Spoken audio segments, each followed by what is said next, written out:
Hello, I wanted to talk about something a little bit different today and explain why what might seem like a kind of minor cosmetic problem might actually be masking something else more sinister going on behind the scenes. So I am 46, I'm well in the throes of perimenopause myself, and I also have quite a strong history of heart disease in my family. So often my relatives would be going on to medication for their heart around about the age that I am at now.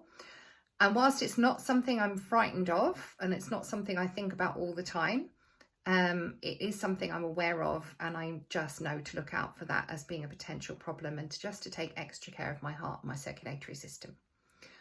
So what I've noticed over the last few months is that my cheeks have gone very red.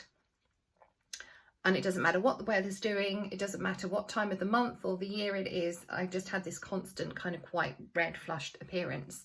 And I thought, oh, that's not going away. I need to kind of look at that a bit more closely. So I had a really good look in the mirror, and what I saw was hundreds and hundreds of tiny little thread veins on both cheeks. Now, thread veins happen when the little blood capillaries start to weaken and become fragile, and they stop holding the blood properly. They kind of become a bit leaky. And I know that this is something that the aesthetics clinics deal with all the time. That's certainly one way to fix them.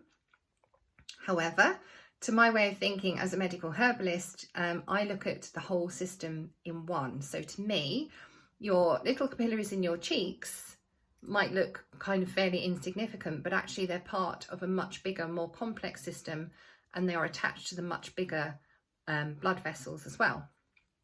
So if there's weakness here, there'll be weakness elsewhere in the system, and that needs to be addressed quite quickly.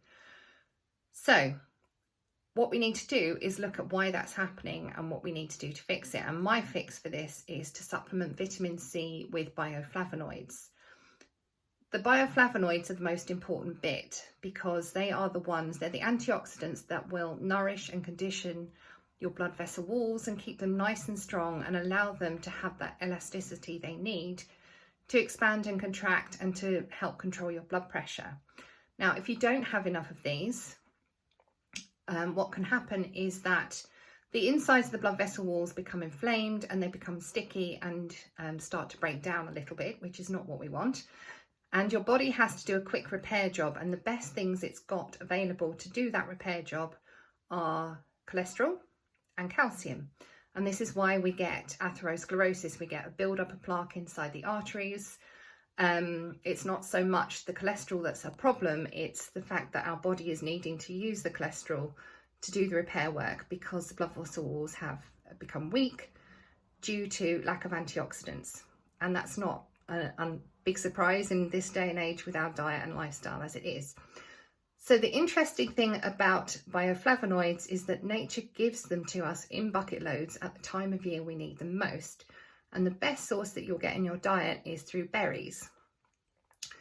Berries obviously come out onto the hedgerows in late summer, early autumn mostly, which is ideal for us because we need them to give us that extra fix before we move into winter when heart disease becomes more of a problem. The most common day in the calendar for getting a heart attack is actually Christmas Day.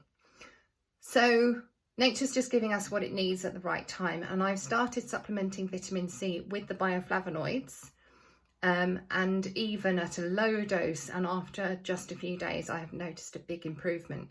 So I am going to increase the dose a little bit. I'll show you the supplement that I'm using, and I haven't got any financial links to this company at all, but I just wanted to show you so you know what a good quality supplement looks like.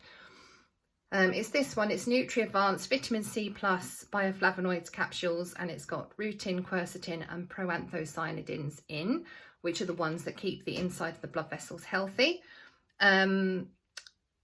It's worth, with any supplement, it's worth investing a little bit more and getting a good quality one, because with the cheap ones, you're mostly paying for fillers and talc and all sorts of things which are not going to do you any good at all. So if you can invest in a good one, it's well worth doing.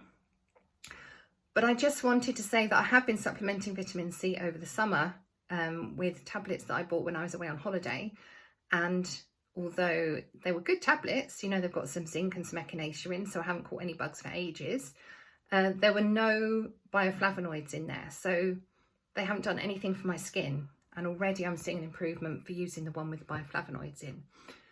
So what can seem like a really minor thing going on with your hair, skin or nails can actually be a sign of something a bit more sinister going on behind the scenes. And this is why in my first appointment with you, I go through everything with a fine-tooth comb, including any changes to your hair, skin or nails recently, because what may seem really insignificant to you can be like a light bulb going on for me, and it can really help me to build up a clear picture of what's going on behind the scenes and why you've ended up in the situation that you're in.